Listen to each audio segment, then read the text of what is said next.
Hi, I'm Ian. I'm Antonia.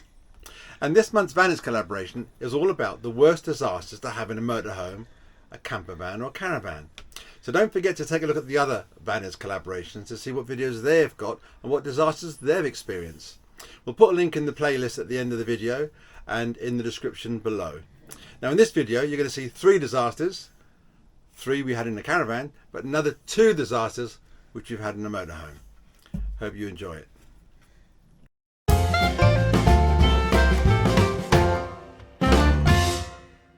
Disaster number 1.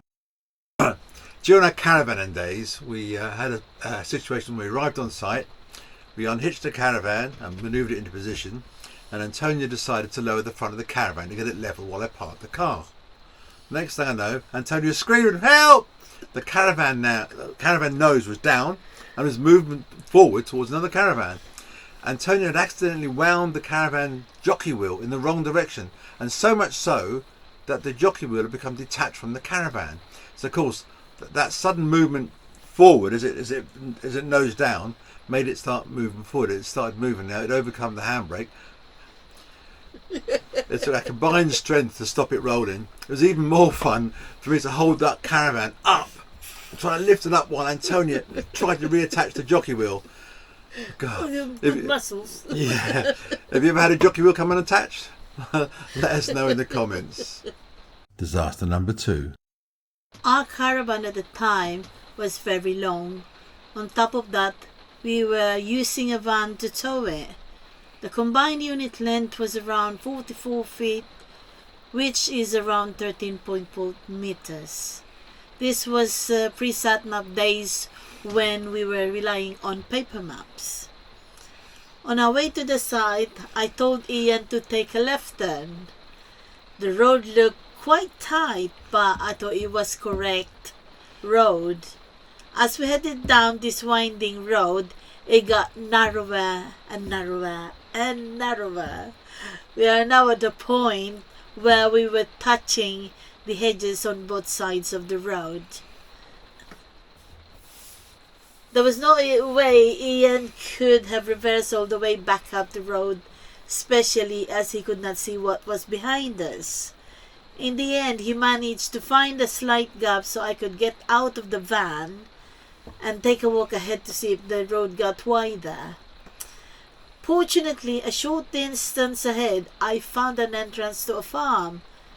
The gate was locked, but the driveway up to the gate looked like it might be just long enough to reverse the caravan into it. Unfortunately, it was obviously bin emptying day, as there were lots of wheelie bins blocking the way, so I have to remove all of them out of the way. We took a chance, and after what seemed like an eternity, Ian managed to juggle the caravan into the driveway to the farm. While I moved the wheelie bins out of the way, we finally managed to face the right way and drive back out. We were lucky that no vehicles had come up behind us. Before this, all we could think of is what we would do if we're unable to find a place to turn around. Have you ever found yourself in that situation? How did you manage to get extracted? Tell us in the comments. Disaster number 3.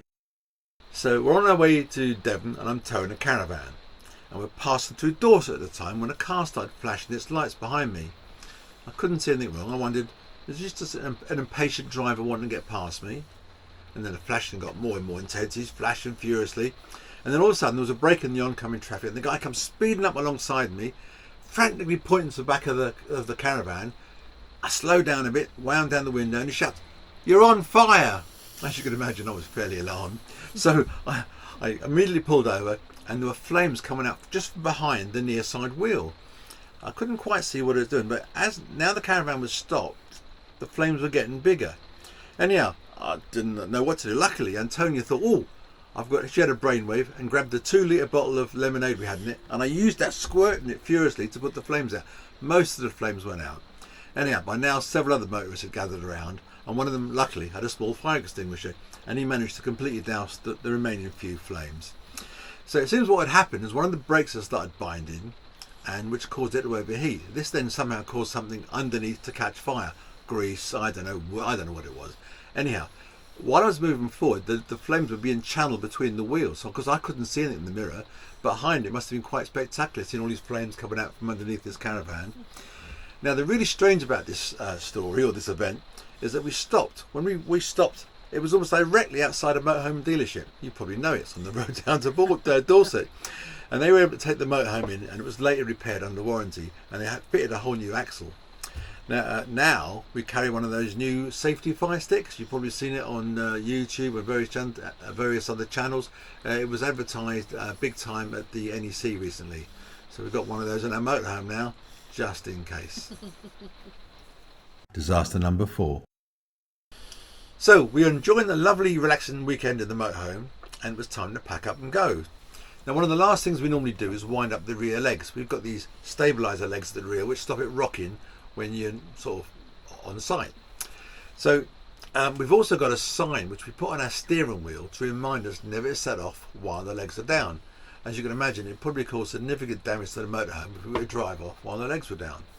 Anyhow, on this day we were packing up. The last thing to do, I wound up the legs as usual, and as I'm winding them up, one of the legs just kept hesitating. It'd wind it and it would hesitate and it would jam a bit and slide a bit, and I couldn't work out what was going on. Anyhow, a lot longer than usual, I finally got the leg up. All done. So now we set off. Started driving, and I could hear a loud scraping noise. What the earth is that? So I immediately stopped, got out, looked at the back, and I could see one of the legs had partially come down. Luckily it hadn't come down that far, but our motorhome's quite low to the ground, so it was just touching the gravel and making a bit of a scraping noise. Luckily I'd only driven a few feet. So anyhow, I eventually managed to get the leg back up, secured in place, bungeed it several times so it wouldn't come over again, and managed to drive home. We've subsequently had it fixed. So that could have been a major disaster. Disaster number 5.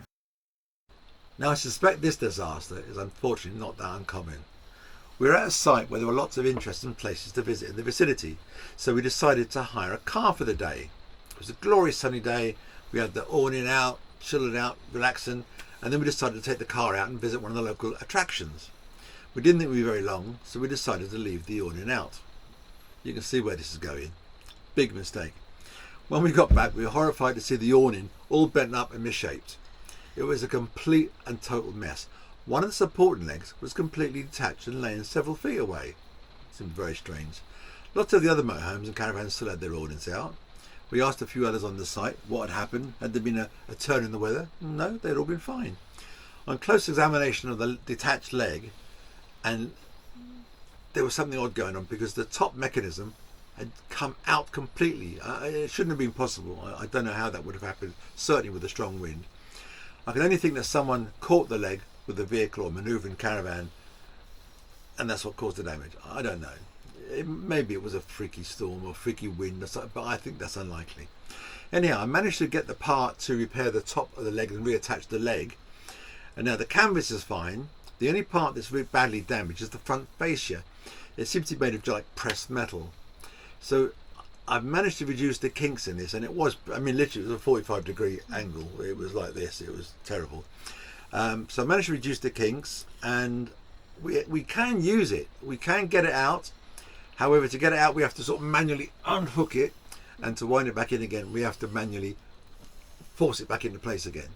So my thoughts are, as the main structure and canvas are okay, it seems to me it should be possible just to replace the front fascia. Have you managed to obtain one? Have you ever managed to repair a awning? We'd love to know. Please tell us if you have, how you resolved your damaged awning, and leave a note in the comments. So we hope you enjoyed the video. If you enjoyed it, maybe you could click the like button. If you've got any comments or questions, please leave them below.